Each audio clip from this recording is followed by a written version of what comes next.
Agbo long life, Akabo, welcome. Adupoi Ori Egun, we thank the ancestors for their wisdom. Today we're going to speak on the prefix she, S-she. It's very common in liturgical Yoruba. So when you're working on allegiance and you come across the S-E combination, you'll have some foundation for understanding what it means and how to use the word and what the words try to express. As I've said in the previous conversations on this series, the name of the diviner is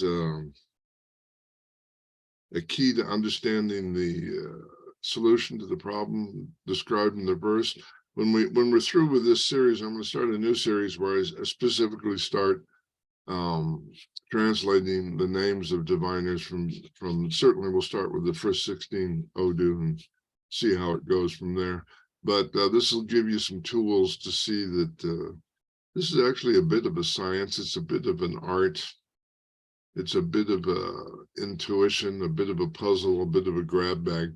But you'll see that my decisions on how to translate certain words is not arbitrary, that the more we tune in and fine tune our ability to translate, the more we are able to take a glimpse at the deeper levels of meaning in the Odu. All right, so we're going to start with she, S-she. That's usually with a line under it. Let me make that correction. All right, so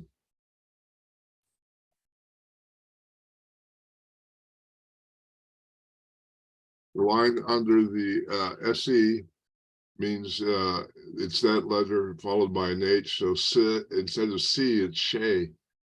So S is sha, and the E is pronounced A in the Yoruba alphabet. The Yoruba alphabet was created by Spanish-speaking Jesuits. In Spanish, the E is A, so we have the same thing here. Yeah, all right. So she means to originate, to accomplish, to celebrate. It has different meanings based on the conversational context, right? So it's a conversational word, but when you put it in the context of liturgical Yoruba, meaning Yoruba related to our sacred scripture, it shifts in meaning a bit from originate to mandate. All right, so Ashe in a sense is, if I don't like jumping biblical, but let's do that for a minute. Ashe is similar to Amen, or in Egypt, I think it's Imhotep. No, that's not right. But in any case, most religious traditions have a response that signifies or implies agreement. And so for us, Ashe is that word. So mandate or consent, but Ashe is also a reference to light in the form of a frequency. That becomes really key and crucial to understanding the deeper scientific implications of the symbolic language of Ifa. Light originates from the void as a beam. We call it a longitudinal beam in quantum physics. But when that beam hits the gravitational field of Odu, or the womb, or the ability to turn light in on itself, it starts to form a frequency, which then morphs into a particle. So the light beam of Allah becomes the light frequency of Ashe, which becomes the particle of Ire. So these are fundamental concepts in the metaphysical understanding of how the world was put together, right? And as we move from the origin into the conversational, there's a bit of a leap, obviously, a bit of a transition, a bit of a divergence from the original meaning. But if we're trying to unlock the meaning of particular Odus, we move back in time towards the origin of the word metaphysically and ontologically. let's talk about them. Metaphysics is first principles. The speculative ontology is the manifestation of first principles which are observable. So there you go with that. So Ashe literally means the She. So the originator, the accomplishment, the celebration, the mandate, the consent. So these words simply in the context of these, okay, so it shifts from a verb to a noun with the A in front of it.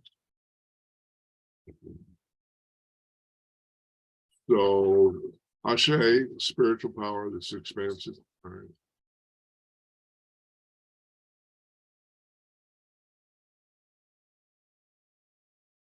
And so we then have the word Oshe, O-S-E, Oshe, which is the 15th verse of the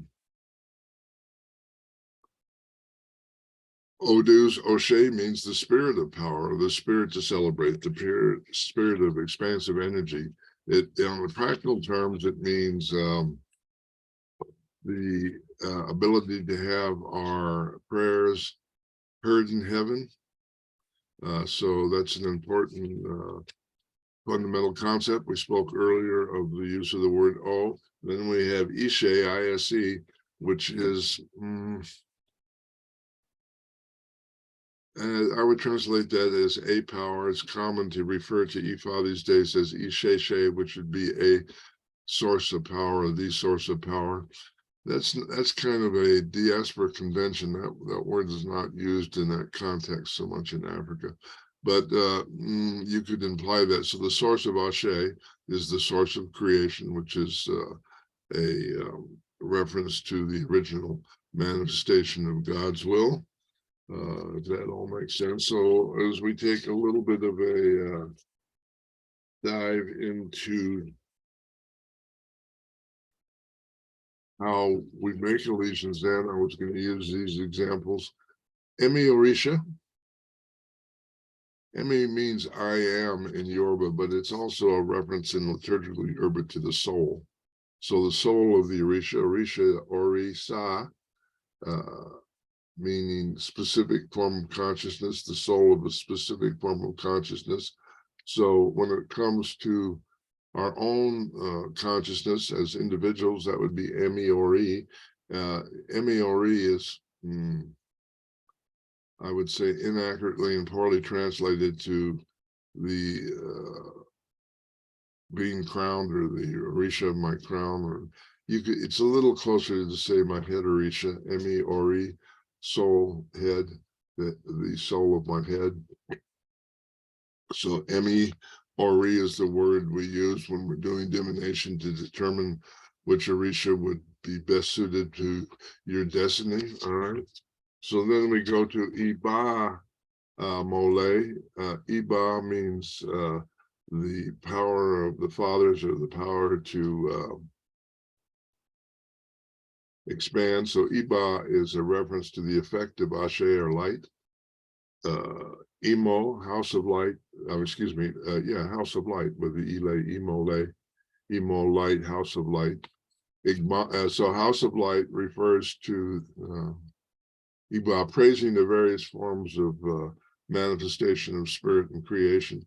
Igbamole from Igba, Imo, meaning the calabash of the house of light, which is a reference to planets. It's also Igbamole is also, you could use that as a reference to the Odu pot and so on. So these are lessons in how we begin to dissect longer words, find their component parts, and have a little better understanding of what they mean based on the idea, which I believe to be true, that our ancient Yoruba ancestors said what they meant and meant what they said. Ire Ashe To.